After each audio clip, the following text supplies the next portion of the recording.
Lille, capitale des Hauts-de-France. Au commissariat central, 3 équipages de la BAC partent en patrouille toute la nuit dans les rues de la ville. Sébastien, 41 ans, est brigadier chef à la tête de l'équipage Charlie. TN 59 de la BAC 110 Charlie 4 pour sa prise d'écoute. Sébastien a 20 ans de BAC derrière lui. Et il le sait bien, les soirées lilloises leur réservent toujours des surprises. Il est 2 heures du matin. Sébastien et ses coéquipiers sont appelés en urgence pour une bagarre entre jeunes dans les rues du centre-ville. Il est blessé, Non mais lui. Sur place, un homme blessé indique que ses agresseurs présumés ont pris la fuite. Ils sont comment? Ça court. La victime a reçu un coup de bouteille au visage. Les policiers interviennent au beau milieu de la bagarre. La situation est confuse. Sébastien se précipite sur un autre individu qui semble prendre la fuite. Ouais, on l'a. Cet homme est en fait un ami de la personne qui a pris le coup de bouteille. Reste là.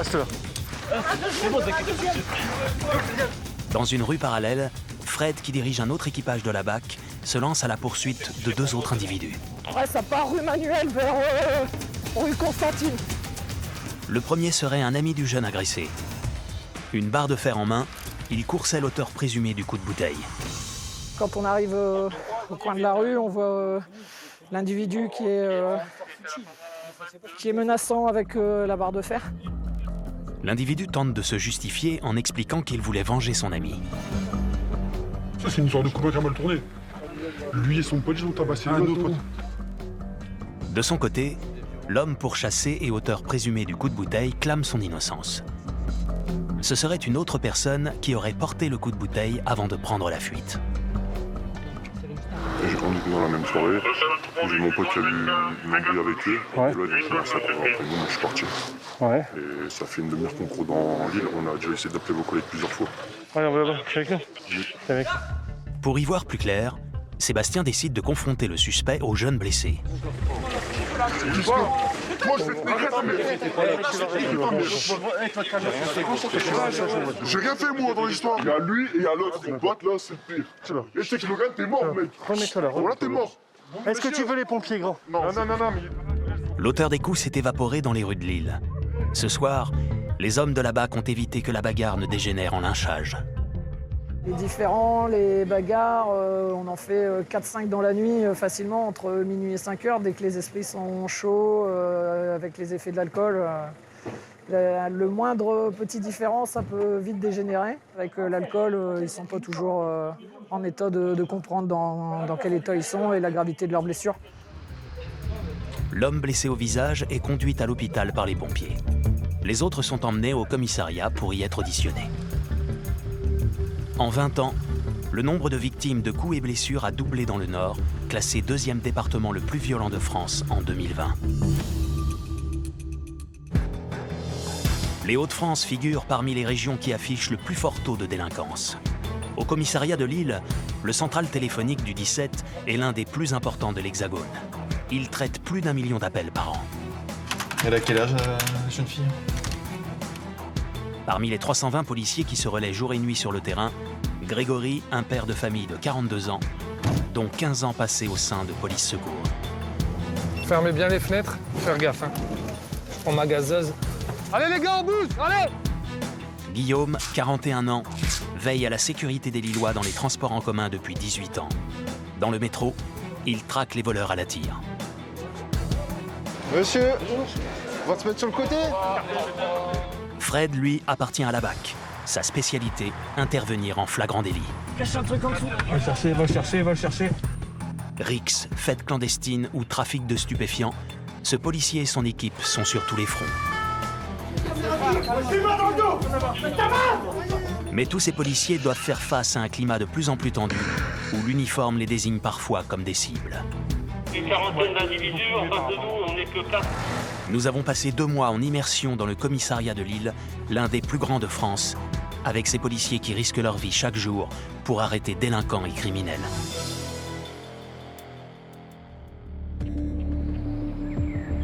Il est 22h à l'hôtel de police. La BAC de Lille est l'une des plus importantes de France, avec plus de 120 policiers affectés aux patrouilles en civil. Parmi eux, Fred, chef d'équipage. 22 ans dans la police, dont 10 avec la BAC. Je vous rappelle les consignes, hein. On pense à rentrer entier à la maison, donc pas de prise de risque inutile. Sur ce, bonne nuit à tous. À 49 ans, Fred est un policier expérimenté, habitué aux situations à risque. Ouais, donc voilà, ça c'était une course-poursuite entre des voleurs de voitures qui sont là dans la Mégane. Donc on voit là, ils prennent les risques, ils doublent le camion sur la droite par la bande d'arrêt d'urgence. La course-poursuite avec les voleurs de voitures se déroule à près de 120 km/h. Pour des raisons de sécurité, la voiture de la BAC doit contraindre les voleurs à s'arrêter sans toucher leur véhicule. À ce stade de la course-poursuite, il est très rare qu'ils obtempèrent. Savoir que tous les véhicules en fuite, en général, prennent direction de la frontière belge, puisque nous, on n'a pas le droit de poursuivre en Belgique. Mais cette fois, les voleurs de voitures vont avoir une mauvaise surprise. Les autorités belges ont fermé la frontière. Là, ils vont s'engager sur le parking de la frontière, l'aire d'attente. Plutôt que d'être confrontés à la police belge en forçant leur barrage, les voleurs ont stoppé net leur voiture côté français. Et là, on interpelle. Ce soir, nous retrouvons Sébastien, brigadier chef qui part en vadrouille avec ses 2 équipiers. Et justement, la première alerte de la soirée concerne un vol de voiture. Ouais, Mac Charlie, il y a eu un homejacking cette nuit. Le véhicule se trouve rue des Hurles. La dernière technique des voleurs de voitures, le homejacking. Ils s'introduisent au domicile des victimes pour voler les clés et repartir avec le véhicule. Quelques heures après le cambriolage, la voiture volée est repérée tard dans un quartier populaire du sud de Lille, à seulement 500 mètres du commissariat. On est sur place dans la rue, là, effectivement, il y a bien le scénic qui est signalé volé. La voiture est garée à proximité d'une maison aux vitres éclairées.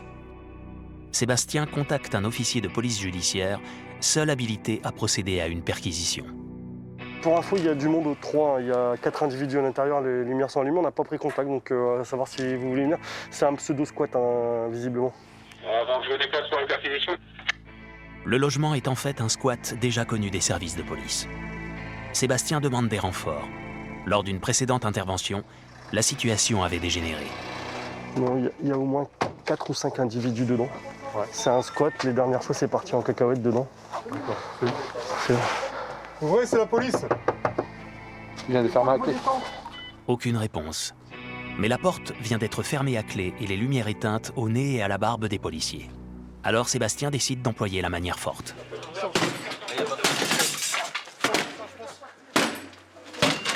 Là, ça passe, j'arrive à rentrer. C'est parti, on progresse. Allez, on y va. Attention.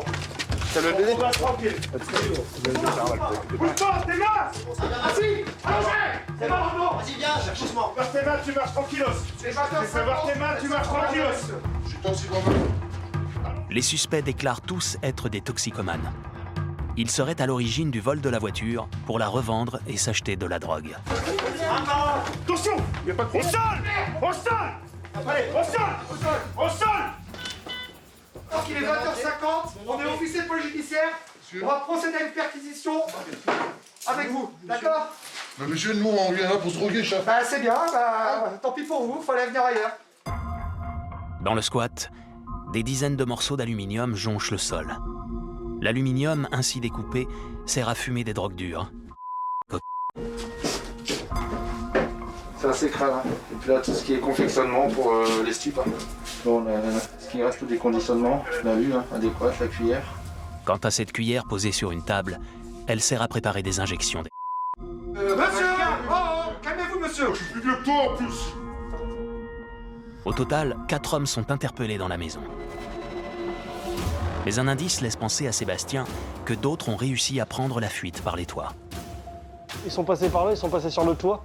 Ils ont cassé l'armoire en grimpant dessus. Les fuyards n'ont pas été bien loin. Ils sont interpellés dans une rue parallèle, quelques minutes après la perquisition. Il y a un requérant justement affolé qui est sorti du logement et qui dit ils viennent de sortir de mon jardin. La perquisition confirme que les individus seraient coutumiers des vols de voitures. On n'a pas retrouvé les objets qui ont été dérobés avec le véhicule ce matin, mais par contre on a fait d'autres découvertes. Comme quoi? Des cartes grises, d'attestation, un peu de tout qui se trouvait dans ce placard. Les documents saisis permettront de déterminer s'ils sont impliqués dans d'autres vols de voitures. Pour le moment, ils se déclarent étrangers à cette affaire. Y a pas de souci, chef. Vous pouvez me faire confiance, y a pas de problème. Ouais. J'ai rien à m'approcher à part que je me drogue, quoi. Et tu restes là quand t'as pris ta tu restes dans ce boui-boui, là, dans ce truc dégueulasse. Je finis et je me casse. La voiture volée est conservée pour expertise par la police scientifique. Et les 6 hommes sont emmenés au commissariat pour y être placés en garde à vue et auditionnés.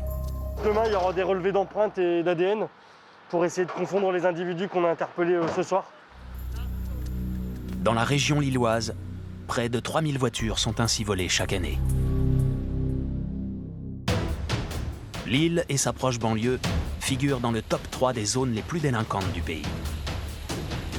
L'hôtel de police de Lille est situé dans la zone sud de la ville, près de nombreux quartiers dits difficiles. Le réacteur du commissariat, c'est le centre d'information et de commandement où sont traités chaque jour une moyenne de 2000 appels d'urgence au 17. On a 2 individus en survêtement, dont un qui fait le guet dehors. Restez en ligne avec moi, j'ai des véhicules pour un qui vol se à rapprochent. l'étalage en cours. Les appels les plus critiques sont notifiés par radio aux équipages de police secours qui sillonnent Lille et ses environs. Comme Jérémy et Mathieu. Ils sont en pleine patrouille quand ils reçoivent un appel d'urgence sur les ondes radio. Un individu a tenté de voler l'arme de service d'un policier municipal dans un quartier sensible de la banlieue lilloise. On se rapproche sur le secteur parce que c'est un secteur qui est défavorablement connu pour son trafic de stupéfiants ainsi que les rodéos, les vols de véhicules, etc. On ne sera jamais trop sur le secteur. Jérémy, gardien de la paix, a 30 ans, dont 3 au sein de police secours. À ses côtés, le chef de bord, Mathieu. Après la BAC de Paris, ce brigadier expérimenté est revenu à la police du quotidien. Pour lui, comme Jérémy, le sang-froid est leur meilleur allié lors des situations d'urgence. On n'a qu'une envie, c'est d'être présent sur les lieux et qu'il ne soit pas trop tard, justement. Mais tout en sécurité, parce qu'il y a un effet tunnel parfois qui est présent et qui est très dangereux à la fois, donc il faut garder les pieds sur terre quand même. Jérémy et Mathieu foncent en direction de la briqueterie, un ensemble de bars d'immeubles sociaux où le taux de chômage est de 30%, où un habitant sur 2 vit sous le seuil de pauvreté. L'intervention est risquée, les forces de police y sont régulièrement prises à partie. Soi-disant qu'il tournait un clip. Il y a une tentative de saisie d'armes d'un collègue. D'accord. Vous avez réussi à le cibler, mec? Ouais, bah il a une capuche, un type africain, grande taille. Jeune? Ouais, chez jeune. Sur mon plan noir, une bande rouge. L'homme a échoué dans sa tentative de vol d'armes et s'est réfugié dans un immeuble du quartier. Il y a un accès derrière ou pas? Décidés à l'interpeller, les policiers ont investi les lieux en nombre. En fait, les collègues étaient derrière lui. Celui-ci s'est réfugié dans le bâtiment. Il n'est pas impossible qu'il ait rejoint un appartement dans lequel il a pu se réfugier. Jérémy est alerté par des cris qui proviennent du dernier étage de l'immeuble. Pourquoi ça gueule là? Sur le palier, une porte est ouverte. Il est là, non? 2 personnes s'invectivent dans une pièce de l'appartement. Viens voir. Si tu le reconnais ou pas?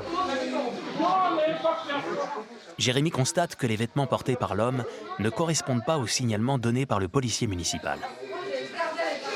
Négatif, non.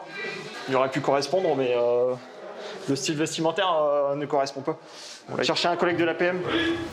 Mais dans le doute, Jérémy décide de faire monter son collègue de la police municipale, victime de la tentative de vol d'armes. Ouais. Pour toi, celui? Ouais. C'est changé de temps, toi? Ouais, il s'est changé, là, c'est ça. Le policier municipal est formel. Il reconnaît le jeune homme qui a tenté de lui dérober son arme. Ici, c'est lui. Allez, je L'alcool, c'est bon? L'homme clame son innocence. Sa mère essaie d'apaiser la situation. Calme-toi, vas-y avec eux, ils vont vérifier. Voilà. Pour Jérémy, un indice supplémentaire laisse penser que le suspect est bien la personne recherchée. Donnez-lui des baskets. Il palpite. Je dis il palpite. Donc il a dû courir avant. L'individu aurait eu le temps de se changer. Dans l'appartement, les policiers retrouvent une paire de baskets et un sac à dos qui correspondent à la description faite par les policiers municipaux. Confondus, Le suspect n'oppose aucune résistance à son arrestation. À la sortie de l'immeuble, les policiers guettent les étages pour parer à d'éventuels jets d'objets. Donc nous, on fait toujours attention maintenant quand on intervient parce qu'on peut être vite pris à partie dans des guet-apens, ça peut vite dégénérer. Donc on est toujours un peu sur le qui-vive. Il faut rapidement exfiltrer le jeune homme de la cité, avant qu'un attroupement complique la mission des policiers. Son frère proteste bruyamment contre l'interpellation. Il a fait quoi? Vous verrez. C'est là, pour l'instant, tu restes là. Le suspect est âgé de 17 ans. Conduit au commissariat, il est placé en garde à vue. Comme lui, ils sont de plus en plus nombreux à ne plus craindre l'uniforme. La peur du policier, elle existe de moins en moins avec les jeunes de la cité, je dirais, par ici. Ils n'ont plus trop peur de la sanction qu'ils peuvent avoir. Dans certains quartiers, les forces de police sont même devenues des cibles. Une violence souvent soudaine et imprévisible. Comme ce jour-là à l'hôtel de police de Lille. La tension est maximale au centre d'information et de commandement. Feu d'artifice ou de pétard dans notre direction. Descendre la passerelle au niveau du passage à niveau. Ça descend la passerelle au niveau du passage à niveau. Et sur la passerelle, celle de ville, une quarantaine d'individus. En face de nous, on n'est que 4 et c'est les sorties des écoles. Donc BAC Alpha 2 se rapproche, reçu. Est-ce qu'une autre BAC est disponible pour se rapprocher? Cette fois, les policiers parviendront à reprendre le contrôle de la situation. Mais sur les réseaux sociaux, de nombreuses vidéos montrent que les véhicules de la BAC et police secours de la région lilloise sont attaqués par des tirs de feu d'artifice.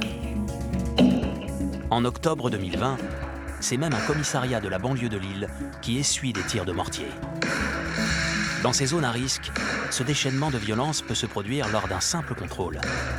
Durant notre tournage, un policier d'un autre équipage a été violemment agressé dans un hall d'immeuble. Résultat, plusieurs dents cassées, des points de suture et 7 jours d'incapacité totale de travail. L'auteur présumé des coups a été interpellé. Il est âgé de seulement 17 ans. Et la police est venue, contrôle normal, sorti ma carte d'identité, et après on laisse partir. En fait, c'est quand même repoussé. C'est je l'ai envoyé sur l'arcade. Après, je regarde ce que j'ai fait. Je regrette, mais voilà, j'ai fait. En mai dernier, l'Assemblée nationale a envoyé un signe fort pour endiguer ce phénomène, en passant de 22 à 30 ans la peine de sûreté pour un crime contre un policier ou un gendarme. Seulement quelques jours après l'agression de leurs collègues, 4 équipages de police mènent une opération coup de poing dans le quartier où s'est déroulé l'incident. Parmi eux, les coéquipiers du policier agressé. Il y a beaucoup de violences policières en ce moment là-bas, des jets de projectiles.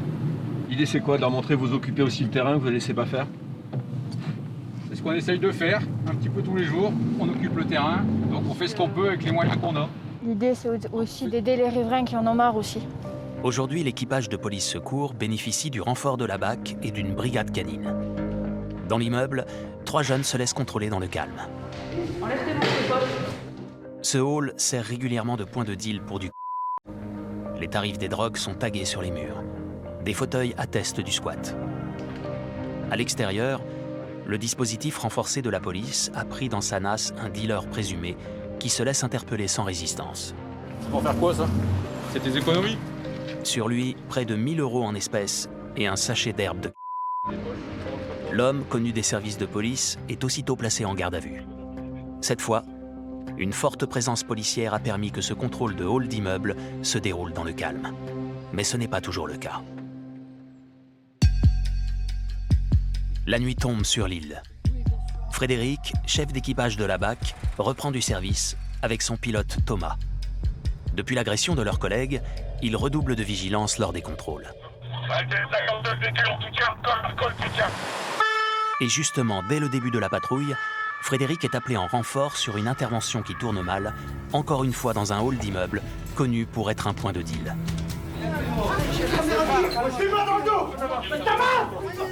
Lors d'un contrôle de routine, ce jeune homme aurait jeté sa cigarette au visage d'un policier. Et il résiste à son interpellation.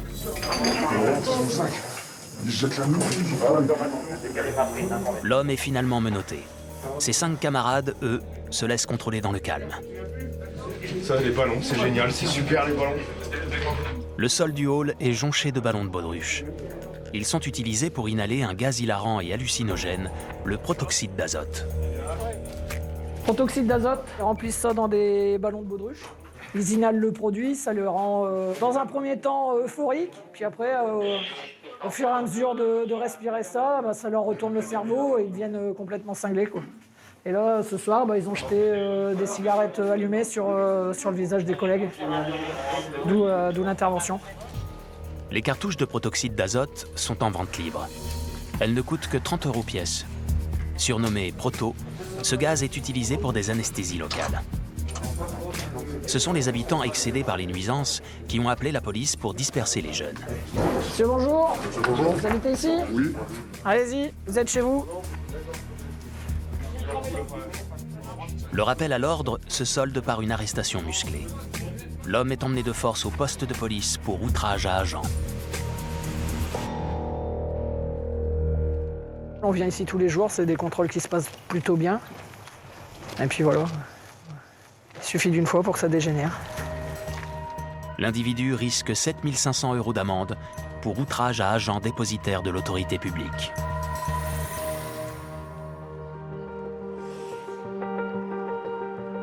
Le Nord figure parmi les 5 départements les plus touchés par les violences faites aux femmes.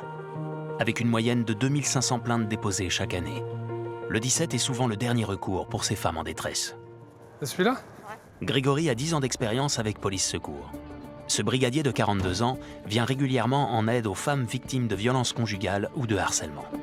Il patrouille dans le centre de l'île quand il reçoit un appel d'urgence. Cet individu est agressif, la requérante a peur, elle demande votre intervention. Ouais, c'est bien reçu, on est sur place à l'instant. Sur place, Grégory tombe nez à nez avec un ami de la femme menacée. Elle s'est réfugiée chez lui pour échapper à son ex. C'est son ex. Il voulait discuter avec elle. L'ex-petit ami est là, lui aussi, devant la porte. C'est vous, monsieur? Bonjour, monsieur. C'est à cause de vous qu'on est appelé? Qu'est-ce qui se passe? Calme, mais déterminé à rester là. Je voulais parler à mon ex-copine. Si elle refuse, il faut peut-être lui laisser quelques temps pour... Je sais, c'est une histoire un peu courte. Bah ouais. Non, bah après, si elle veut pas vous voir... Ouais, parce que là, si vous venez régulièrement comme ça l'importuner devant chez elle, tentez de la recontacter peut-être dans un premier temps par téléphone. Si elle veut discuter avec vous, peut-être vous revoir dans un lieu neutre. On va peut-être le raccompagner jusqu'en bas, je vais prendre contact avec la dame. Vous venez quoi, monsieur? Greg raisonne l'ex-petit ami qui accepte de quitter les lieux. Dans l'appartement, la femme, elle, est terrorisée. Non, il est descendu avec mes collègues, ils l'ont fait descendre. Il est plus là, madame. Je vous assure qu'il est en bas, dans la rue, avec mes collègues. Greg a du mal à rassurer la femme qui dit avoir été déjà victime de violences à plusieurs reprises. Elle s'est récemment enfuie du domicile où elle vivait avec son ex-petit ami depuis 4 ans. Pour appuyer ses propos, la femme décide de montrer des photos d'agression. C'est récent, ça? Elle subirait des violences depuis plusieurs années, mais n'a jamais porté plainte. Greg l'incite donc à le faire le plus vite possible. Je pense que vous avez bien fait de plus vivre avec lui. C'est très bien parce que monsieur comme ça, violent, on ne sait pas jusqu'où il peut aller. Devant l'immeuble, l'ex-petit ami réfute les accusations de la jeune femme. On avait discuté à menacé en disant que ouais, je voulais leur dire que tu m'as frappé. Ok. On avait déjà menacé plusieurs fois. Il y a des coups déjà qui ont été échangés ou pas, même dans une dispute? On s'est déjà battu. Jamais de réel. Mais il y a des dépôts de plainte? Non? Vous êtes connu des services de police? Pas du tout. Greg décide de confronter l'ex-petit ami aux photos d'agression que lui a montré son ex-compagne. C'est pas depuis dimanche que c'est terminé. Hein? C'est ce qu'elle vous a dit? Bah ouais, c'est ce qu'elle m'a dit. J'ai vu des photos par contre des violences. La lèvre gonflée. Non? Ça vient de moi? Bah je sais pas, je vous pose la question. Non. Ça vient pas de vous? Bon, ouais.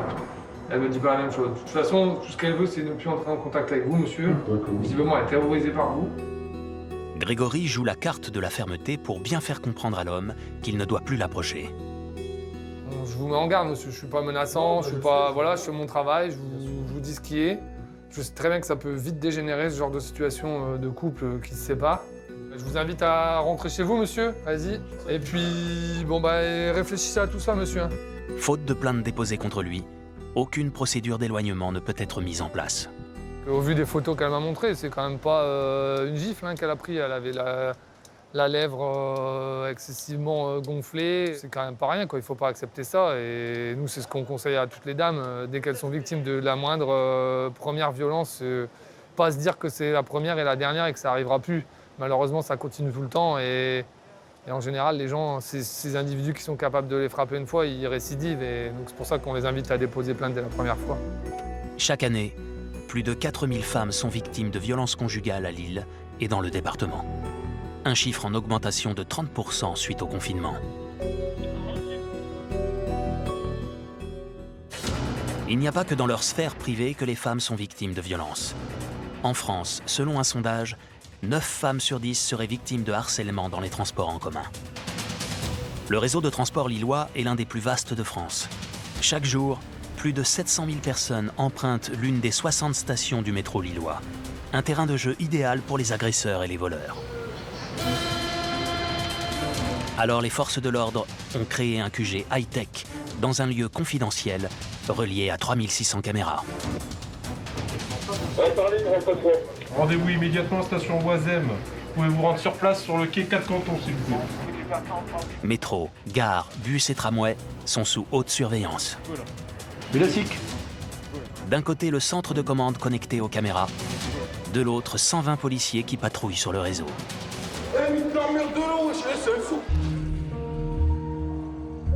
Alors qu'ils patrouillent à l'extérieur, Thomas et ses collègues de la police des transports reçoivent la signalisation d'un homme recherché pour agression sexuelle sur une femme dans un ascenseur du métro. Il y a une agression sexuelle ce matin. À Fives, station métro Fives. Donc ça serait peut-être un habitué du secteur, donc on va aller faire un tour. En plus c'est tout frais, c'est de ce matin. En général, ils gardent toujours la même tenue. C'est dans le métro que Thomas espère repérer le suspect. Il est reconnaissable à son t-shirt rouge. Les extraits des caméras de surveillance lui fournissent d'autres informations précieuses. Donc on a en plus la démarche de la personne, son attitude, donc bon, ça peut être pas mal. Pendant que Thomas patrouillait sur le réseau, le suspect est réapparu sur les caméras de surveillance d'une station du centre-ville. Une autre patrouille l'a interpellé. L'homme, ivre, est conduit dans les geôles du commissariat souterrain. Midi, c'est au tour de Guillaume de prendre son service. Ce policier de 41 ans patrouille dans les transports lillois depuis 18 ans. C'est parti. Dans le métro, les vols de portables ou de cartes de crédit, comme sur cette vidéo, sont monnaie courante. Rien n'échappe aux caméras. Certains auteurs de délits sont identifiés en direct. D'autres, qui ont fait l'objet de plaintes, sont retrouvés dans les archives vidéo grâce à l'heure, au lieu et à la description du délinquant. Vol de téléphone portable, donc qui a eu lieu aujourd'hui aux alentours de 15h.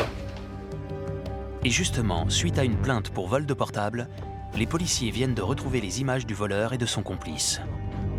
Là, en fait, la victime elle est en train de prendre des tickets au distributeur de tickets. Elle se doute de rien. Il y a 2 gars qui sont derrière, un qui lui parle pour la distraire. Et le deuxième, il va opérer. Il va taper le téléphone dans la poche droite de son manteau sans qu'elle s'en aperçoive. L'homme est reconnaissable à sa casquette blanche et son survêtement rouge. Il fait aussitôt l'objet d'une fiche de recherche envoyée aux patrouilles sur le terrain. Survêt rouge, casquette blanche. Habillé de la même manière, l'homme réapparaît quelques heures après le vol sur le quai du métro, mais sans son complice. Il est toujours dans la rame. Il est là. Le mec, il est à République, on laisse continuer la rame. Guillaume et son équipe sont informés de la ligne de métro empruntée par le voleur présumé. On va arriver à la station République. Ah, c'est la photo qu'on a eue. En revanche, impossible d'anticiper sa station d'arrêt pour l'interpeller. Laisse la rame partir. Laisse la rame partir. On va le suivre en caméra. L'individu est toujours dans la rame à République. Et la rame va partir de République. Il vient sur nous là. L'interpellation va être imminente. Ramaqué. Le piège se referme sur le suspect. Monsieur, À peine surpris, il se laisse arrêter sans résistance. on va se mettre sur le côté. Est-ce que vous avez un téléphone sur vous? Il y a vous? Vous l'avez trouvé? Non, c'est moi. La fouille ne donne rien. Le téléphone saisi est le sien. L'homme est conduit dans les locaux de la police des transports pour vérification. Vous avez un autre téléphone sur vous? Téléphone. Un téléphone. Ça, c'est le seul téléphone que vous avez? C'est moi, oui. Chez vous? C'est moi. Ça, c'est à vous? Oui. Il n'y a pas d'autre téléphone sur vous? Non, rien. Souvent, les voleurs de téléphone transmettent rapidement leur butin à un complice pour ne pas être inquiétés. Le dossier de l'homme indique qu'il est convoqué dans quelques semaines au tribunal de Lille pour une affaire de vol à l'étalage. Parfait. On va vous demander de vous asseoir là. Alors, vous êtes convoqué pour un vol. À vous quoi? Des vêtements. Le 6 avril, vous êtes convoqué à 8h30. C'est pas vous là, monsieur. Travaillez la peinture. Avance. D'accord, monsieur. Pour le vol du portable, la victime confirmera bien l'identité du suspect. Il risque en théorie 3 ans de prison et 45 000 € d'amende. Quelle identité, monsieur? Chaque année, les policiers des transports lillois réalisent plus de 3000 interpellations et 70% des auteurs de délits sont retrouvés. Guillaume et son équipe continuent leur patrouille en surface dans une zone où ils espèrent repérer le complice du voleur présumé. Le quartier de Oisem est bien connu à Lille pour ses trafics en tout genre et le recel d'objets volés. Il y en a pas mal qui vont revenir sur la station de Oisem avec les téléphones volés et vont se diriger dans le secteur pour essayer de revendre les téléphones. Et après, on a pas mal de vols, de vols à la tire qui peut se passer dans les escalators ou directement dans la station Oisem. Une concentration de délinquants qui pose des problèmes de sécurité. Oisem est régulièrement le théâtre de rixes entre bandes rivales. En 2 ans, 3 meurtres ont été commis au couteau dans ce quartier. Et 3 semaines après notre tournage, plusieurs dizaines d'individus se sont affrontés avec armes à feu et machettes. Monsieur! À Oisem, dealers, receleurs et vendeurs de cigarettes à la sauvette se partagent les alentours de la station de métro. Monsieur, bonjour! Bonjour. Guillaume procède donc régulièrement à des contrôles. On va se mettre là? Oui. Oui. Vous avez une pièce d'identité sur vous? Bon. Non? On vit toujours le garde à vue. Vous sortez de garde à vue? Ouais, toujours. Pourquoi? Cigarette. Ah, vous vendez des cigarettes? Oui, à la sauvette? Cet homme sort de garde à vue pour vente illégale de cigarettes, ce qui ne semble pas être très dissuasif. C'est ça que vous vendez? 5 €. Enlevez la sacoche. L'individu ne cache pas son activité de vendeur à la sauvette. Pas de stupéfiants? Non? C'est bon, vous pouvez reprendre vos affaires, monsieur. Si, c'est quand même le théâtre de pas mal de ventes à la sauvette. Donc là, en l'occurrence, bon, il y a monsieur qui est en possession de 3 paquets de cigarettes, mais bon, c'est pas suffisant pour faire tenir une vente à la sauvette. D'autres vendeurs de cigarettes s'approchent de Guillaume. À Oisem, je travaille les cigarettes, c'est tout. Oisem, c'est pas les vendeurs pour là. Mais c'est interdit de vendre des cigarettes. Ouais, tu vends des cigarettes, c'est tout.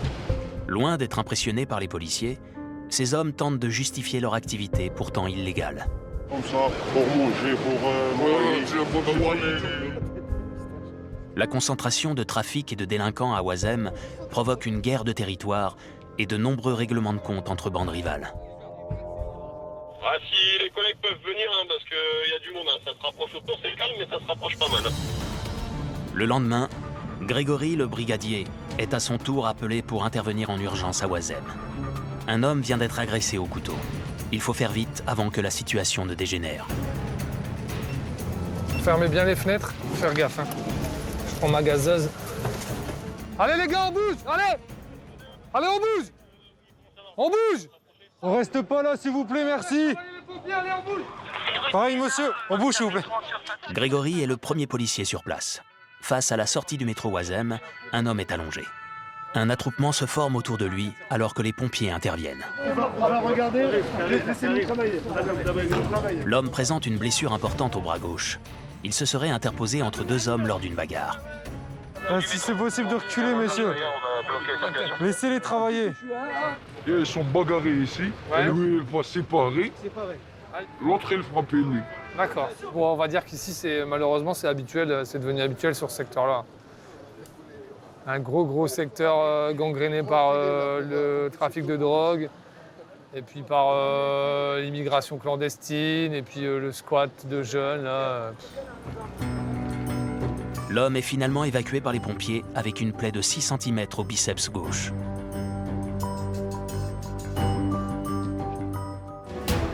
Près de 30 000 personnes vivent dans le quartier d'Oisem. Sous l'effet de la délinquance, les riverains voient leurs conditions de vie se dégrader. Donc là, vous demandez voir s'il y a eu vol et frac. Bon, constat de cambriolage. Ouais, c'est bien reçu. Grégory est appelé pour un cambriolage en cours à quelques pas seulement de la place où il vient d'intervenir. Ah, c'est peut-être ces gens-là.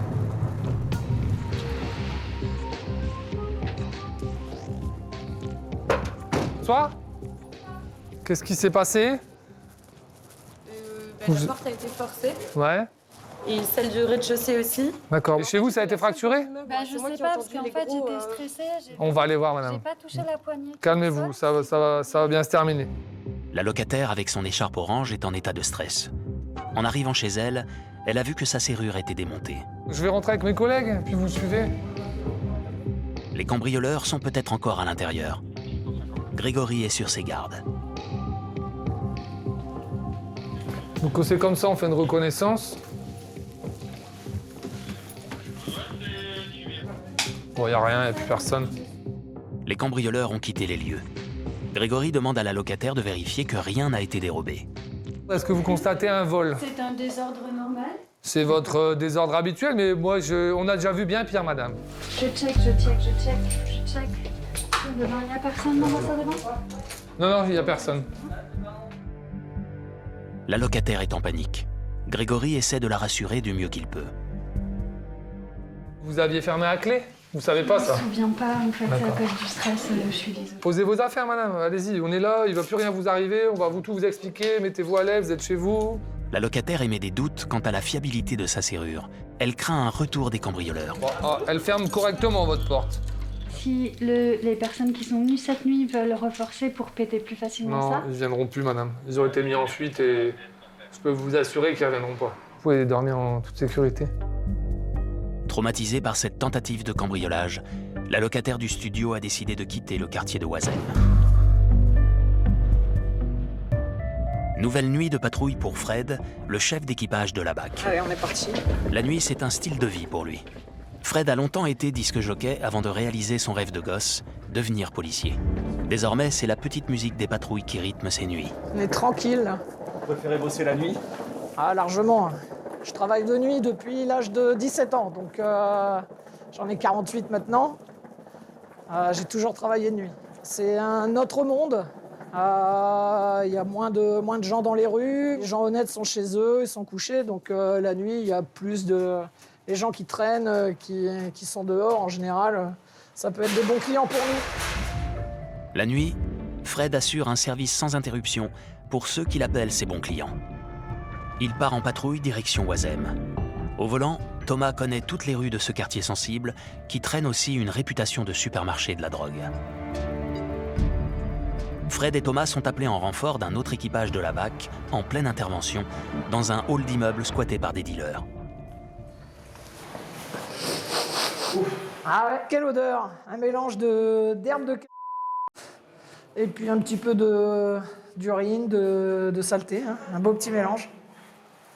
On va continuer la progression. Là, à quoi ressemble un point de confection des produits stupéfiants. Voilà, t'as les plastiques qui servent à faire le conditionnement. Et puis la vente, elle doit se faire dans le petit chemin. Les deux dealers présumés se sont réfugiés dans un appartement au premier étage. Bonjour monsieur, vous habitez ici? Au-dessus? C'est une intervention de police monsieur? On travaille? Non, vous inquiétez pas, c'est la police, on gère. Il est 21h passées. Les policiers n'ont pas le pouvoir pour procéder à une perquisition. Dans le hall de l'immeuble, une femme se présente comme la mère de l'un des dealers présumés. Oh, elle attend, elle verra son fils au commissariat. C'est son fils âgé de 15 ans, réfugié dans l'appartement, qu'il a alerté par téléphone. Il dit redouter des violences policières. Il n'en serait pas à sa première arrestation dans une affaire de stupéfiants. Là, il m'a appelé en panique, je vous dis qu'il m'appelle. S'il m'appelle, s'il a fait quelque chose, il m'appelle pas. Ouvrez le fond à la porteur. Bah, il a eu peur et il m'a dit maman, j'ai peur qu'il me frappe. Allez-y, donc je lui ai dit ouvre, il m'a dit on n'arrive pas, faut dire qu'il défonce. Pour les hommes de la BAC, les dealers présumés essayent surtout de gagner du temps. Alerté par un bruit à l'intérieur de l'appartement, l'un des policiers se précipite dehors. Une sacoche a été jetée depuis l'étage. Fred rejoint ses collègues qui fouillent la zone. Pour les policiers, peu de doute. La pochette a été lancée par les jeunes enfermés dans l'appartement.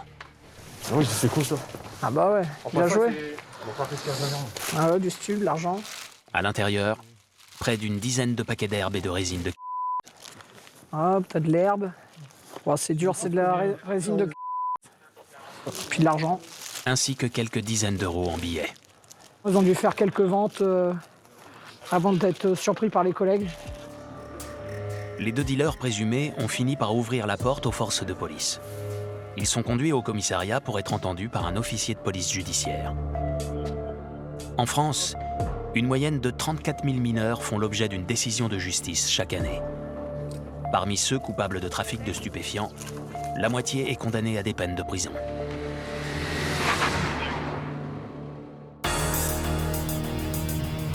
Fred et Thomas reprennent leur patrouille autour de Oisem. Il est 23h, la rue commerçante est vide, quand Fred aperçoit un homme avec un comportement suspect. Qu'est-ce qu'il cache en dessous? Il cache un truc en dessous. Va le chercher. L'homme est immobilisé contre le mur, pendant que Fred fouille l'endroit où l'homme semble avoir caché quelque chose. Quand on est arrivé, il a balancé un premier paquet de résine. T'étais en train de soulever là. Il y en a encore. Qu'est-ce que t'as trouvé encore? Ouais, il y a encore de la résine. Il cache en dessous. Fred avait vu juste. L'homme interpellé a dissimulé du sous cette avancée de volet roulant. De petites quantités conditionnées, peut-être pour la revente. Là, il y en a un deuxième en dessous. Sur lui, il y en a. Et il y a de l'herbe aussi sur lui. Arrête de pousser, c'est pas mieux. L'individu se débat au moment de son interpellation. Ouais, t'es qui toi pour me dire de me taire? C'est toi qui... Vas-y, lâche-moi. À l'étage en face, alerté par les cris, un autre homme invective Fred et ses coéquipiers depuis la fenêtre.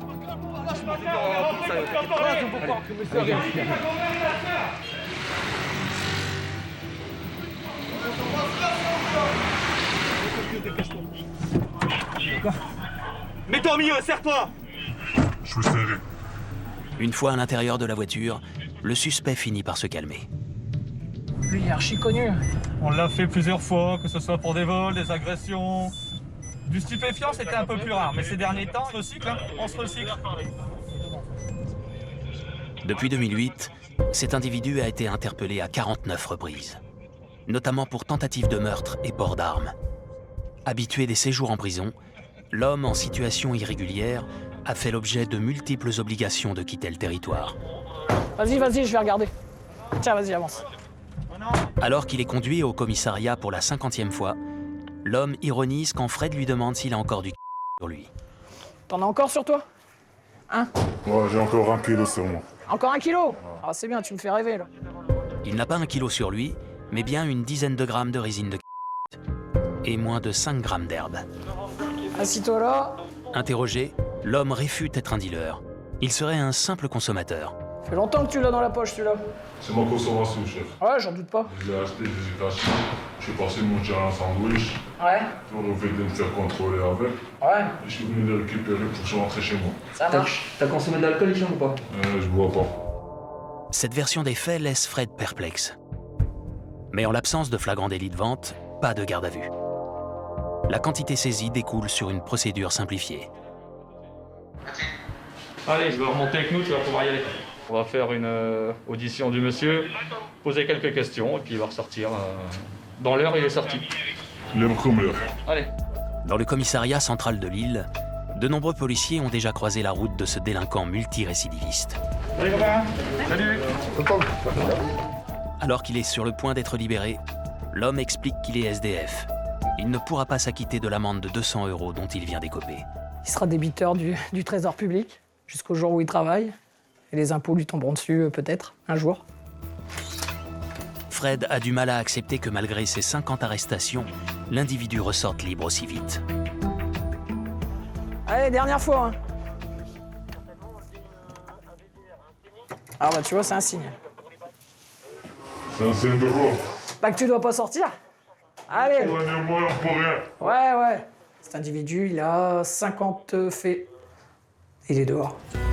Malgré tout, Fred ne baisse pas les bras et il repart en mission avec son équipage. Allez. Il est presque minuit dans les bureaux de la BAC, l'heure où tout s'accélère. Sur le parking du commissariat, Thomas charge la voiture banalisée. Fred et lui viennent de recevoir une mission urgente. Une fête techno illégale est organisée dans un fort abandonné en banlieue de Lille. Alors on a eu un appel sur les ondes pour un groupe d'individus, une dizaine, qui se dirigent vers le fort d'Anglo, donc commune à côté de Lille. Et ça se situe dans un bois. C'est bon, on est good? Il leur faut intervenir vite, avant que la fête techno batte son plein et que toute évacuation ne devienne impossible en raison d'un trop grand nombre de teufeurs. Fred et ses coéquipiers foncent à près de 200 km/h en direction de la fête. Nous, on a un équipement adapté pour des interventions à risque, on va dire. Donc c'est vrai que plus vite on est sur les lieux d'une intervention, plus vite les collègues peuvent travailler en sécurité. Situé dans un bois entouré de champs, le fort où se déroule la fête techno est difficile d'accès. On prendra un flashball et puis moi je prends la gazeuse. On ne sait jamais. Une fois sur place, Fred et son coéquipier vont devoir continuer à pied et couper à travers champs. On a affaire à une quarantaine, une cinquantaine d'individus. Là, on est loin, on n'est pas au contact, donc on ne sait pas leur intention. Ça se trouve, ça va juste être sympathique et festif. Mais bon, on préfère s'équiper au cas où on aurait une foule hostile contre nous. Le fort à l'abandon date du 19e siècle. Il est composé de dizaines de couloirs et de pièces en briques, dont certaines menacent de s'effondrer. Dans ce dédale obscur, un équipage canin est déjà en recherche des fêtards qui s'y sont réfugiés. Ouais, viens ici. Viens ici, dans votre chien. Allez, vous restez là. Allez, mettez-vous dans le coin là. Juste une bouteille, chef. Non, rien. Non, c'est pas juste une bouteille. Il y a un rassemblement ici, c'est interdit, d'accord? À l'arrivée des forces de l'ordre, allez, sors de là. Des dizaines de teufeurs s'éparpillent dans et autour du fort. C'est le jeu du chat et de la souris en pleine nuit noire. Viens ici. Ça a couru par là, c'est là. Allez, vous sortez de là. C'est bon, on vous a vu. Allez. Sortez tous les deux là. Ça sert à rien de courir. En plus ici, vous allez vous blesser là. Pour ne pas envenimer la situation, les policiers de la BAC tentent de raisonner les fêtards sans agressivité. Oh, faites ça, les gars, on fait rien de mal. Vous faites rien de mal. Les regroupements sont interdits, d'accord? Maintenant, vous vous mettez peut-être à l'écart, mais le problème, c'est que vous êtes en nombre. Okay. Trop important, d'accord? Les gens nous appellent. Non, mais je sais, mais nous... Ils parlent d'un grand rassemblement de plus de 40 personnes. Ouais, je sais. D'accord, qui fait que commencer. Hein. C'est dans le sens donc, dans la nuit, on peut avoir 300-400 personnes. Dans les tunnels, Sébastien, à la tête d'un autre équipage, continue ses recherches. Il faut rassembler tous les teufeurs. Par ici, je pense. Pour procéder à leur contrôle d'identité. Bonjour monsieur. Oui. Faites quoi là? Bon. Faites quoi ici? L'homme interpellé semble faire partie de l'organisation. Sébastien le conduit à l'extérieur où sont rassemblés d'autres fêtards. Ils sont où vos copains là? Où? Ils sont où les copains? Ah, tout le monde est là. Monsieur, bonjour, c'est la police. Vous posez les vélos là? Venez ici, rapprochez-vous de moi. L'objectif c'était juste de s'amuser entre amis, avec une quarantaine de personnes, que entre potes. C'était pas un truc sauvage à 1000 personnes, c'était que entre potes. En intervenant rapidement, les deux équipages de la BAC ont évité que cette fête techno ne devienne un rassemblement ingérable. Malheureusement pour eux, c'est un week-end qui commence mal. Ah voilà. Les teufeurs avaient prévu de se réunir à l'intérieur du fort. Un mini-club techno improvisé dans cette salle voûtée de 30 mètres carrés. Donc voilà le lieu de fête. C'est pas très grand, c'est pas très aéré. Les organisateurs avaient tout prévu. Un groupe électrogène pour alimenter les enceintes et les jeux de lumière. Sans oublier un stock de bouteilles d'eau, d'alcool et d'herbes de... Forcément, une soirée comme ça, c'est toujours avec un peu de pétard. Laissez faire le professionnel de la sono. Hop. Fred et ses collègues saisissent le matériel sono sous les yeux des teufeurs. Sur la quarantaine de personnes annoncées, Sébastien et Fred en ont identifié 21 qui ont écopé d'une amende de 135 € pour non-respect du couvre-feu. Sur le chemin du retour, Fred aperçoit une jeune femme. À la vue des lampes torches, elle court s'allonger dans le champ pour échapper aux policiers. Allô, allô? Mais c'est peine perdue. Qu'est-ce que tu fais? C'est plein de boue. Ouais, je sais, c'est plein de boue. Qu'est-ce que tu voulais faire? Je vais pas prendre de risque pour ça. Bah, pas de risque à prendre. Viens sur le chemin, tu vas te dégueulasser. On est prêt à tout. Tu croyais qu'on t'avait pas vu? Bah, j'ai fait quand même. Là, vous suivez le chemin et vous allez arriver à la... Vous restez bien sur le chemin. Vous restez bien sur le chemin. Allez! S'il y a moyen de discuter avec les gens, c'est toujours pareil pour toutes les interventions. On se prépare à ce qui peut arriver parce que c'est vrai que là-bas, on est habitué à intervenir, à avoir un rôle répressif. Mais si en face de nous, on a des gens avec qui on peut discuter et compréhensif, on est sympathique et il n'y a vraiment pas de problème. Hein. Le but, c'est pas d'être violent, hein, c'est de faire comprendre les choses aux gens. Chaque année, les policiers de la BAC de Lille réalisent plus de 35 000 interventions.